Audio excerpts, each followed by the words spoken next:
তো আপনার মানিকগঞ্জে ৩টি আসন, ওখানকার জি ভোটের সমীকরণটা কেমন? মানিকগঞ্জ ১ আসন থেকে যদি আমরা শুরু করি, সেখানে দেখছি যে এস এম জিন্না কবির, তিনি বিএনপির প্রার্থী। জামাতে ইসলামীর আছেন আবু বকর সিদ্দিক। এছাড়া আরো ৫ জন প্রার্থী আছেন, মোট ৭ জন প্রার্থী বোধহয় আছেন। তো ওখানকার জি ভোটের হিসাব নিকাশটা কেমন এখন? মানিকগঞ্জে মোট 3টি আসন, এর আগে 4টি আসন ছিল। পরে মানিকগঞ্জে এখন বর্তমানে 3টি আসন আছে। 3টি আসনে 20 জন প্রার্থী প্রতিদ্বন্দ্বিতা করছেন। এর মধ্যে ভোটার সংখ্যা রয়েছে 13,36,380 জন। মানিকগঞ্জের 1 আসনের কথা যদি বলি, এখানে এই ধানের শীষের যে মনোনীত প্রার্থী যিনি আছেন, তিনি আহ, জেলা বিএনপির সাবেক সাধারণ সম্পাদক, জাতীয় নির্বাহী কমিটির সদস্য, বর্তমান জেলা বিএনপির আহ্বায়ক কমিটির সদস্য এস এ এস এ জিন্না কবির।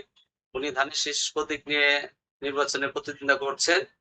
তার যে জনপ্রিয়তা বা তার যে উঠান বৈঠক, গণসংযোগ, পথসভা খুব ব্যাপকভাবে করে যাচ্ছেন। তার জনপ্রিয়তাই এখানে বেশি। এছাড়া এই বিএনপির আরেকজন স্বতন্ত্র প্রার্থী রয়েছেন, বিদ্রোহী প্রার্থী বলা যায়।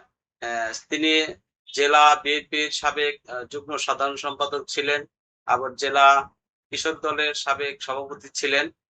তিনি এই আসনে বিদ্রোহী প্রার্থী হিসাবে নির্বাচনে প্রতিদ্বন্দ্বিতা করছেন। তোজাম্মেল তার হকের কথা অবস্থান, বলছেন আপনি? জি, ওনার নাম তোজাম্মেল হক তোজা। তোজাম্মেল হক, হ্যাঁ।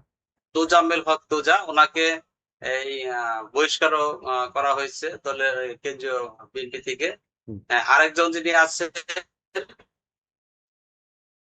জামাত ইসলামের প্রার্থী আবু বকর সিদ্দিক করছেন। মূলত আসলে 7 জন প্রার্থী থাকলেও আমি মনে করছি বা ভোটারদের সাথে কথা বলে যেভাবে আমরা জানতে পেরেছি যে 3 জনের মধ্যেই মূলত ত্রিমুখী একটা লড়াই হওয়ার সম্ভাবনা রয়েছে। যেমন বিএনপির যিনি প্রার্থী আছেন, তিনি অনেক আগে থেকে গত 18 সালের নির্বাচনেও তিনি মনোনয়ন পেয়েছিলেন। এলাকায় তিনি নিয়মিত এই বিভিন্ন কর্মসূচি পালন করে আসছেন। ওনার এখানে অনেকটা জনপ্রিয়তা অনেক বেশি। আর তোজামেল হক তোজা, উনি আহ, যেহেতু চর এলাকার লোকের হিসাবে একটা জোট রয়েছে। সেই হিসাবে মানিকগঞ্জ, এই শিবালয়, দৌলতপুর এবং ঘিওর আহ, উপজেলা নিয়ে এই মানিকগঞ্জ 1 আসন। মানিকগঞ্জ, শিবালয় এবং দৌলতপুরে কিছু মানে চরাঞ্চল আছে। এই চরাঞ্চলের শেষ হয়ে যাচ্ছে। ভোটগুলো হয়তো এই স্বতন্ত্র প্রার্থী তোজামেল হক তোজা এখানে কিছুটা বেশি ভোট পাবেন, এমনটাই মানে জানতে পেরেছি। এছাড়া জামাতের যে প্রার্থী মানিকগঞ্জের 3টি আসনের মধ্যে শুধু মানিকগঞ্জ 1 আসনে জামাতের প্রার্থী রয়েছে।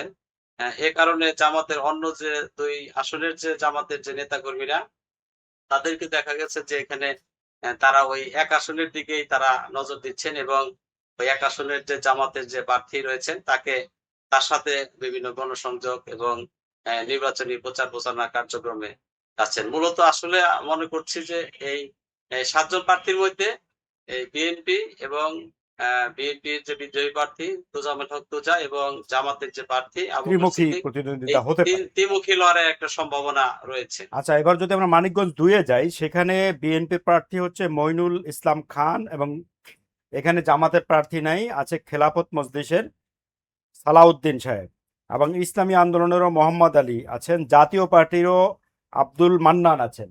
তো এই চার প্রার্থীর মধ্যে কে আগে, কার পরিস্থিতি কেমন? এখানে আসলে বিএনপির যিনি প্রার্থী আছেন, মনিরুল ইসলাম খান শান্ত, ওনার বাবা একসময় সাবেক মন্ত্রী ছিলেন। তার ব্যাপক এলাকায় অনেক ভালো কাজ করেছেন এবং জনপ্রিয়তা রয়েছে। সেই জনপ্রিয়তা উনি মনিরুল ইসলাম খান শান্ত সাহেব, উনিও উপনির্বাচনে উনি সাবেক সংসদ সদস্য হয়েছিলেন। তার একটা নির্বাচনী আগের একটা অভিজ্ঞতা রয়েছে এবং ব্যক্তি হিসেবেও তার অনেক ভালো পরিচিতি আছে। আর এইখানে যে 11 দলীয় জোটের যিনি, যাকে প্রার্থী দেওয়া হয়েছে, এই সালাউদ্দিন, খেলাফত মজলিসের পার্টি থেকে তাকে প্রার্থী দেওয়া হয়েছে, খেলাফত মজলিস সালাউদ্দিন। তার আগের যে নির্বাচনী কোনো অভিজ্ঞতা নেই, সে কখনো কোনো জনপ্রতিনিধিত্ব করে নাই। সে আসলে একেবারেই নতুন, তার অতটা জনপ্রিয়তা নেই। এখানে আসলে ধানের শীষের যে প্রার্থী সেই মূলত এখানে ভালো অবস্থানে আছে। আর জাতীয় পার্টির যে একজন প্রার্থী রয়েছেন এস এম আব্দুল মান্নান, তিনি সাবেক সংসদ সদস্য ছিলেন জোটের প্রার্থী হিসেবে। তবে এবার মানে তাকেও অতটা নির্বাচনী প্রচারণা বা গণসংযোগ অতটা লক্ষ্য করা যাচ্ছে না, অতটা শোনা যাচ্ছে। মূলত হয়তো ওই জামাত জোটের যে প্রার্থী এই সালাউদ্দিন এবং ধানের শীষের প্রার্থীর মধ্যেই প্রতিদ্বন্দ্বিতা হবে। সেখানে আমি মনে করি যে ধানের শীষই এখানে হয়তো এগিয়ে থাকবেন। আচ্ছা, আমরা মানিকগঞ্জ 3 আসনে যদি যাই, এটা একটা হেভিওয়েট প্রার্থী আছেন, মুন্নু সাহেবের মেয়ে আফরোজা খান রিতা, এখানে বিএনপির প্রার্থী। এবং উনি একজন শিল্পপতি, দানশীল মানুষ হিসেবে এলাকায় পরিচিতি আছে। ওনার মেয়ে এবার প্রার্থী, যিনি মুন্নু গ্রুপের সম্ভবত এখন কর্ণধার। এছাড়া এখানে জামাতের প্রার্থী নেই, বাংলাদেশ খেলাফত মজলিসের প্রার্থী আছে, ইসলামী আন্দোলনের প্রার্থী আছে, এবং আমরা দেখতে পাচ্ছি 3 জন স্বতন্ত্র প্রার্থী আছে, সর্বমোট 8 জন প্রার্থী আছে। তো আফরোজা খান রিতার সামনে কি চ্যালেঞ্জ আছে এখানে? এখানে আসলে আফরোজা খানম রিতা, উনি জাতীয় বিএনপির চেয়ারপারসনের উপদেষ্টা, আবার 2বারের জেলা বিএনপির সভাপতি, বর্তমান যে আহ্বায়ক কমিটির উনি আহ্বায়ক হিসেবে দায়িত্ব পালন করছেন।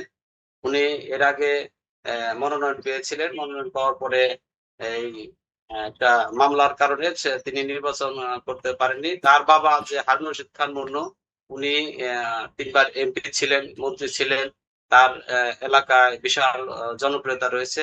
সব মিলিয়ে এখানে ধানের শীষের যে প্রার্থী আফরোজা খানম রিতা আপা, ওনার সাথে হয়তো এখানে ওই 11 দলীয় যে জোটের প্রার্থী এই মোহাম্মদ সাহিদ নূর, রিক্সা প্রতীক, ওনার সাথে হয়তো প্রতিদ্বন্দ্বিতা হবেন। আর এখানে আরেকজন যে স্বতন্ত্র প্রার্থী বিএনপির যে বিদ্রোহী প্রার্থী আছে মোহাম্মদ আতাউর রহমান, ওনার নির্বাচনী অভিজ্ঞতা রয়েছে। উনি এর আগে সদর উপজেলা পরিষদের 2বারের চেয়ারম্যান ছিলেন।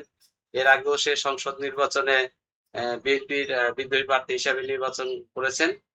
তার একটা জনপ্রিয়তা, মানে এই প্রতীক বরাদ্দের আগে মানে এরকম শোনা যাইতো যে হয়তো বিএনপির যে মনোনীত প্রার্থীর সাথে হয়তো স্বতন্ত্র প্রার্থী বা বিদ্রোহী প্রার্থী আতাউর রহমান আত্মার সাথে প্রতিদ্বন্দ্বিতা হবেন। কিন্তু প্রতীক বরাদ্দের পর থেকেই দিন দিন মানে তার যে জনপ্রিয়তা বা তার কর্মী সমর্থক বা গণসংযোগ অনেকটা কমে গেছে।